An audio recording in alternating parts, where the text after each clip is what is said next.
गेंदा सेठ सुबह सुबह बाजार में सब्जी खरीदने के लिए दुकानदार से भाव पूछ रहा था। अरे ओ सब्जी वाले, ये मूली आजकल कितने भाव की चल रही है भाई? सब्जी वाला डरते हुए बोला, अरे सेठ जी, जहाँ तक मैं जानता हूँ तो सब्जी खरीदने तो आपका नौकर या आपकी पत्नी आती है। हाँ हाँ, आज मैंने सोचा कि क्यों ना आज मैं सब्जी खरीदने जाता हूँ। अब जल्दी से मूली के भाव बताओ, मेरा आज मूली खाने का बहुत मन है। मूली हाजमे के लिए बहुत अच्छी होती है ना। आपके हाजमे के चर्चे तो दूर दूर तक राज्यों में फैले हुए हैं सेठ जी। आप मूली खाकर क्या करेंगे? बकवास मत करो और मूली के भाव बताओ, समझे? 20 रुपए किलो। 20 रुपए किलो? इतनी महंगी? पहले मैं मूली चखूंगा, उसके बाद खरीदूंगा। इतना बोलकर गेंदा सेठ ने एक मूली उठा ली और उसे खाने लगा। बहुत स्वादिष्ट है। कुछ ही देर में गेंदा सेठ दुकानदार की सारी मूलियां खा गया और दुकानदार से बोला, तुम्हारी मूली बहुत स्वादिष्ट थी। कल मैं तुम्हारी दुकान से आकर मूली जरूर खरीदूंगा। सेठ जी, इसके पैसे तो दे दीजिए। पागल हो गए हो क्या? अरे चखने के कोई पैसे देता है भला? इतना बोलकर गेंदा सेठ वहाँ से चला गया। दुकानदार सर पीटते हुए अपने आप से बोला, अरे मैं तो बर्बाद हो गया, मैं तो लुट गया भैया।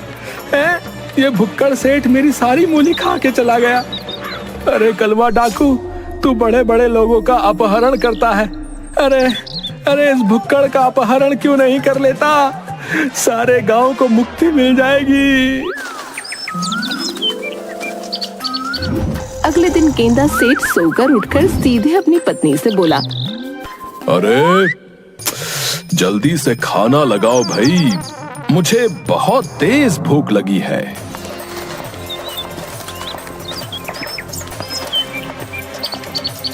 समझ में नहीं आता कि आखिर तुम्हारी माँ ने तुम्हें क्या खाकर पैदा किया है। तुम्हारे पैदा होने से पहले शायद उन्होंने हाजमोला की पूरी बोतल निगल ली होगी। उसका नतीजा तुम निकले। तुम्हें जो भी बुरा भला बोलना हो आराम से बोल लेना, पहले मेरे लिए खाना लाओ। तुम्हें आज कोई खाना नहीं मिलेगा। कल तुमने उस बेचारे सब्जी वाले का बेड़ा गर्क कर दिया। पूरी 50 किलो मूली खा गए तुम। उसके सारे पैसे मुझे चुकाने पड़े। गेंदा सेठ क्रोधित होता हुआ अपने घर से बाहर आ गया।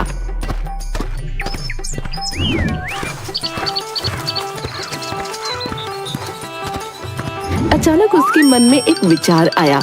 गेंदा सेठ सीधे अपने गांव के बाजार में चला गया।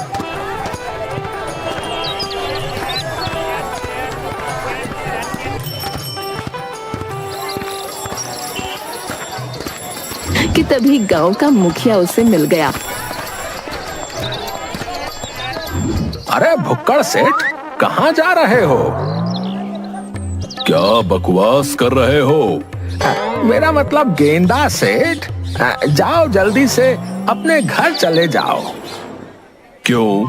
क्या तुम अपनी बेटी की शादी का न्योता देने मेरे घर आ रहे हो क्या? अरे मेरी क्या मत मारी गई है? जो मैं तुम्हें न्योता दूंगा? अरे मैंने सुना है कि कलवा डाकू अपने साथियों के साथ यहाँ पर आ रहा है भाई। कलवा डाकू जो है बहुत बड़ा डाकू है, समझे? तुम्हें पता है, वो लोगों का अपहरण करके ले जाता है और बदले में उनसे ढेर सारे पैसे मांगता है।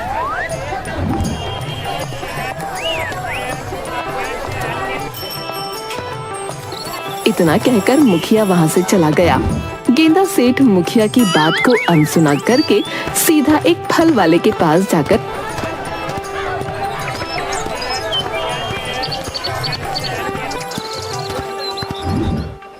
अरे भैया, ये सेब आजकल क्या भाव चल रहे हैं? 200 रुपए किलो भैया।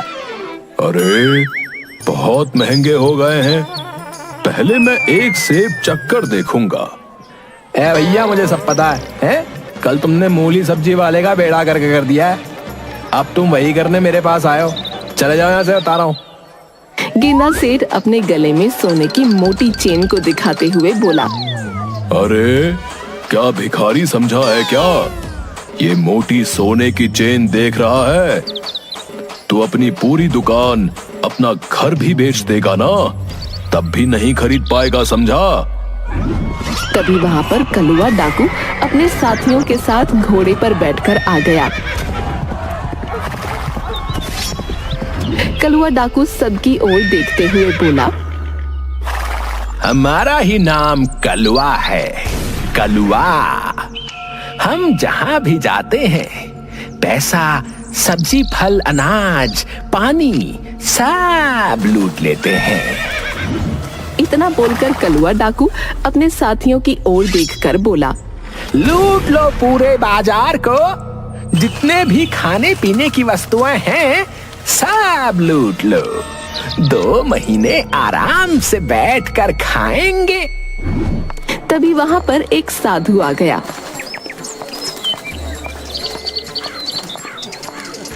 जो कलुआ की ओर देखकर बोला, ये सब गलत है कलुआ, तुम्हें इस तरह से गरीब लोगों को लूटने का कोई अधिकार नहीं है। कलुआ हंसते हुए साधु से बोला, हमारा नाम कलुआ है साधु। बाप का, दादा का, नानी का, नाना का, सबका नाम थुकाया है इस कलुआ ने। देखो कलुआ, मैं दिव्य दृष्टि से देख रहा हूँ कि तुम्हारे ग्रह सही नहीं चल रहे। आज इस बाजार को लूटने का इरादा त्याग दो, नहीं तो तुम जीवन भर पछताओगे।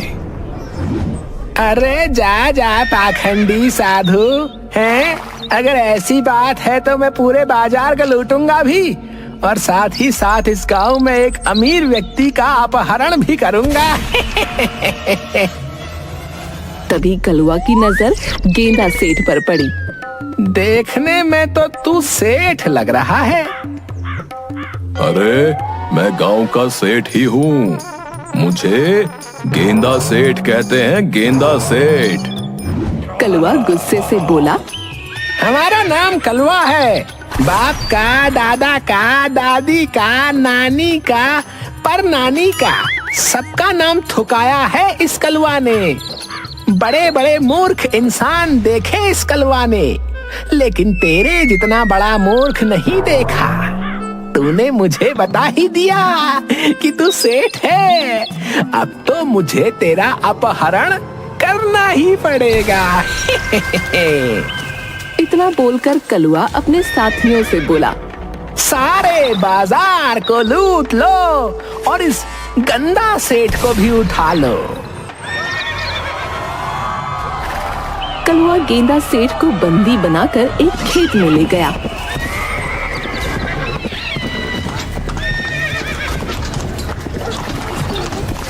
और अपने साथी से बोला, इस सेठ को धूप में ऐसे ही खड़े रखो, थोड़ी तो चर्बी कम होगी इसकी। खा खा कर तोंद का पठान कोट बना रखा है, बताओ। गेंदा सेठ कलुआ से बोला, अरे डाकू जी, मेरे इस पठान कोट को बहुत जोरों की भूख लगी है, और मुझे चाहे धूप में बांधो चाहे छांव में, मुझे इससे कोई फर्क नहीं पड़ता, बस मुझे कुछ खिला दो। हमारा नाम कलुआ है, बाप का, दादा का, दादी का, नाना का, नानी का, परनानी का, सबका नाम थुकाया है इस कलुआ ने। हम बहुत बड़े डाकू हैं, लेकिन हमने आज तक कभी किसी को भूखा नहीं मारा। तेरी ये इच्छा भी हम जरूर पूरी करेंगे। इस खेत को देख रहा है, ये मेरा ही खेत है।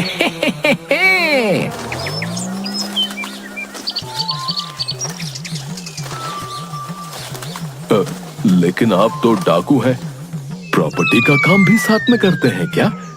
अबे मूर्ख है, हम लोगों को लूटकर जमीन खरीदते हैं ताकि बुढ़ापे में हम आराम से बैठकर खा सकें। और ये मेरा पपीते का खेत है। तुझे जितनी भूख लगी है खा ले। इतना बोलकर कलुआ अपने साथी से बोला, इसके हाथ खोल दो। सरकार, अगर ये भाग गया तो?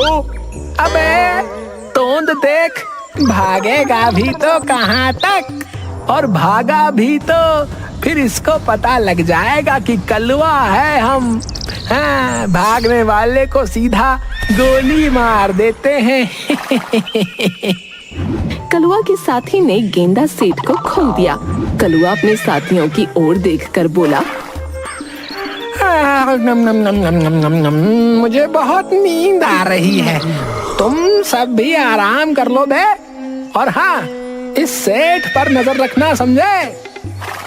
इतना बोलकर कलुआ आराम की नींद सो गया।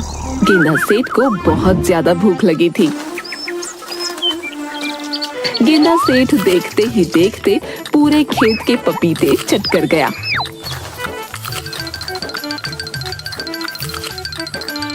कलुआ जब सोकर उठा तो उसने देखा उसके पपीते के खेत में पपीते का नामो निशान तक नहीं था। अरे, कुछ देर पहले मेरे खेत में पपीते ही पपीते बिखरे पड़े थे, कहाँ गए? क्या हमसे भी बड़ा कोई डाकू आ गया था क्या कोई, जो हमारे ही खेत को लूट कर ले गया? कलुए का दूसरा साथी, जो कि गेंदा सेठ पर नजर रख रहा था, कलुआ से बोला, कोई डाकू नहीं आया था सरकार। सबसे बड़ा डाकू तो हम पकड़ कर लेकर आए हैं। क्या कहना चाहते हो बे तुम? सारे पपीते ये सेठ खा गया। मैंने अपनी जिंदगी में इतना बड़ा भुक्कड़ कभी नहीं देखा। कलुआ अविश्वास भरी नजरों से गेंदा सेठ को देखते हुए क्रोधित होते हुए बोला, हमारा नाम कलुआ है। बाप का, दादा का, दादी का, नाना का, नानी का, परनाना का, सबका नाम ठुकाया है इस कलुआ ने। अबे ओ भुक्कड़, ये सारे पपीते तूने खाए हैं क्या? हाँ डाकू महाराज, लेकिन इतने पपीते खाकर तो मेरे पेट का भला भी नहीं हुआ। मैंने तो बस आपके खेत के पपीते चखे मात्र हैं। अबे ओ भुक्कड़, ओए, तूने मेरा लाखों रुपए का नुकसान कर दिया है। मैं तुझे जान से मार दूंगा बे। इतना बोलकर कलुआ डाकू ने अपनी बंदूक निकाल ली कि तभी उसका साथी उससे बोला, ऐसा मत कीजिए सरकार, ये बहुत ही अमीर सेठ लगता है। अब इसको अभी अपने अड्डे पर ले चलते हैं, उसके बाद इसके घर पर फोन करके इसकी फिरौती मांगेंगे। इसने हमारा जितना नुकसान किया है वो सारा वसूल लेंगे सरकार। बिल्कुल सही कह रहे हो तुम। पहली बार तुमने पते की बात की है भाई। कलुआ गेंदा सेठ को अपने अड्डे तक ले गया, जो कि एक गुफा थी, और अपने साथियों से बोला, जितना भी राशन पानी फल फ्रूट हम लूट कर लेकर आए हैं, सब यहीं रख दो, समझे? सुबह इस भुक्कड़ के घर पर फोन करूंगा। सारे साथियों ने लूटा हुआ खाना गुफा के अंदर रख दिया। कलुआ गुस्से से अपने साथियों से बोला, हम अपने रसोइये को भी 3 दिन बाद खाना देते हैं, समझे? मगर ये भुक्कड़ मेरे खेत के सारे पपीते खा गया। तभी कलुआ का एक साथी कलुआ से बोला, सरदार, हमारा रसोइया कहीं नजर नहीं आ रहा सरदार। अरे जाकर देखो जरा, है कहीं भाग तो नहीं गया? सरदार, मुझे लगता है कि हमारा रसोइया भाग गया सरदार। अरे ऐसे कैसे भाग सकता है वो, है? अरे मुझे बहुत तेजी से भूख लगी है, खाना कौन बनाएगा? सरकार, 3 दिन तक जब रसोइये को भूखा रखोगे तो वो बेचारा अपनी जान बचाकर भागेगा ही। तुम सब तो जानते हो कि मुझे भूखे पेट नींद नहीं आती बे। अभी रात भी होने को है, अब मैं क्या करूंगा? तभी कलवा का एक साथी गेंदा सेठ की ओर गौर से देखते हुए बोला, अरे भाई, तुम खाते तो बहुत हो, मुझे विश्वास है कि तुम भोजन बनाना भी जरूर जानते होगे। भोजन का नाम सुनकर गेंदा सेठ के मुंह में पानी आ गया। आपने तो मेरे मुंह की बात छीन ली। मैं भोजन बहुत अच्छा बनाता हूँ, बहुत ही अच्छा। अपने हाथ का बना हुआ भोजन खाकर मैं उंगलियां चाट कर रह जाता हूँ। हाँ। तभी कलवा गुस्से से बोला, अबे ओ भुक्कड़, भोजन हम अपने लिए बनवा रहे हैं, तेरे लिए नहीं बे, समझा? जब तक हमें नया रसोइया नहीं मिल जाता तब तक भोजन तू ही बनाएगा। चल जल्दी से काम पर लग जा, चल। कलवा अपने साथियों से बात करने में व्यस्त हो गया और गेंदा सेठ भोजन बनाने में व्यस्त हो गया। भोजन बनाते हुए गेंदा सेठ अपने आप से बोला, अरे वाह, खुशबू तो बहुत अच्छी आ रही है और इस खुशबू ने मेरी भूख को जगा भी दिया है। अरे वाह, यहाँ तो भोजन का भंडार है। गेंदा सेठ भोजन बनाते बनाते कुछ ही देर में सारा भोजन चट कर गया। तभी कलवा वहां आकर गेंदा सेठ से बोला, अरे क्या हुआ, भोजन बना कि नहीं बना है? भूख से मेरे पेट में चूहे दौड़ रहे हैं। डाकू महाराज, भोजन तो मैंने बना लिया था, लेकिन मुझे बहुत तेजी से भूख लगने लगी थी। मैं सारा भोजन खा गया। ये सुनकर कलवा को अपने ऊपर बिजली गिरती हुई सी महसूस हुई।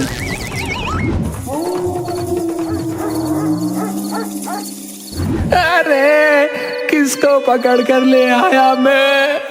कलवा तो समझता था कि अपने बाप दादा परदादा का नाम मैंने ही थुकाया है, मगर इस भुक्कड़ ने तो सारे संसार का नाम थुका दिया रे।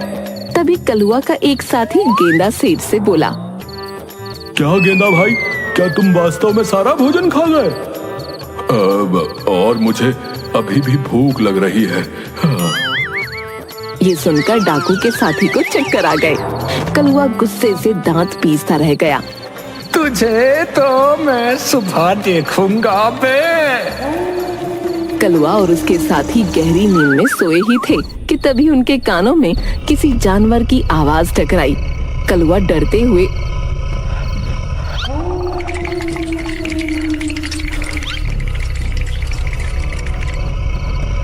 क्या हमारी गुफा के अंदर कोई जानवर घुस आया है क्या? नहीं तो सरकार, मुझे तो कोई भी नहीं दिखाई दे रहा। तो फिर ये भयानक आवाजें कैसे आ रही हैं? कलवा और उसके साथियों ने देखा कि गेंदा सेठ भयंकर खर्राटे ले रहा था। वो देखो, ये भुक्कड़ हमारा सारा भोजन खाकर खर्राटे ले रहा है। जब से मैंने इसको किडनैप किया है तब से मेरा जीना हराम हो गया है। एक तो मेरे सारे पपीते खा गया, ऊपर से लूटा हुआ सारा भोजन खा गया और अब चैन से सोने भी नहीं दे रहा कमीना। इतना बोलकर कलवा उठकर बैठ गया और गेंदा सेठ को एक लात मारते हुए बोला, अबे उठ, अगर तेरे खर्राटे मेरे कानों में और पड़े ना तो कहीं मैं बहरा ना हो जाऊं बे। गेंदा सेठ आंखें मसलते हुए उठकर बोला, क्या सुबह हो गई है डाकू महाराज? तभी तो मैं कहूँ कि मुझे सोते में भूख क्यों लग रही है। ये सुनकर कलवा अपने बाल खींचते हुए अपने साथी से बोला, अबे ऐसे ले जाओ बे, जल्दी से ऐसे इसके घर छोड़ कर आओ यार, मैं इसे अब 1 मिनट भी बर्दाश्त नहीं कर सकता। ये सुनते ही गेंदा सेठ ने तुरंत कलवा डाकू के पैर पकड़ दिए। नहीं नहीं डाकू महाराज, मुझे घर मत छोड़िए। मैं आपके यहाँ जीवन भर रसोइये का काम करूंगा और भोजन बनाऊंगा। अब मैं पागल हो गया क्या? ये क्यों नहीं कहता कि सारा भोजन बनाकर तू ही खा जाएगा और हमें भूखा मार डालेगा? नहीं नहीं, ना तो हमें खाने देगा और ना सोने देगा। नहीं डाकू महाराज, मैं घर नहीं जाऊंगा, मैं बता रहा हूँ। गेंदा सेठ ने कलवा के पैर कसकर पकड़ लिए। अबे छोड़ मुझे, छोड़ दे। नहीं, कलुआ क्रोधित होता हुआ अपने साथियों से बोला, अबे तुम सब खड़े खड़े मेरा मुंह क्या देख रहे हो? इस भुक्कड़ की पकड़ इतनी मजबूत है कि मेरे पैरों में दर्द होने लगा है। जल्दी से इसे बांधो। सारे डाकुओं ने गेंदा सेठ को तुरंत बांध दिया। चलो इसके घर पर छोड़कर आते हैं इसे। कुछ ही देर में कलुआ साथियों सहित गेंदा सेठ के घर पर खड़ा हुआ था। डाकू महाराज, ये अन्याय है। मैं आपका साथी बनने के लिए तैयार हूँ, मगर आप फिर भी मुझे मेरे घर पर क्यों ले आए? मैं भी डाकू बनूंगा। अब तू सबसे बड़ा डाकू ऐसे भी है। गलती से अगर तू मेरे गिरोह में शामिल हो गया ना, तो कुछ ही दिनों में सारे संसार का खाना कम पड़ जाएगा, समझा?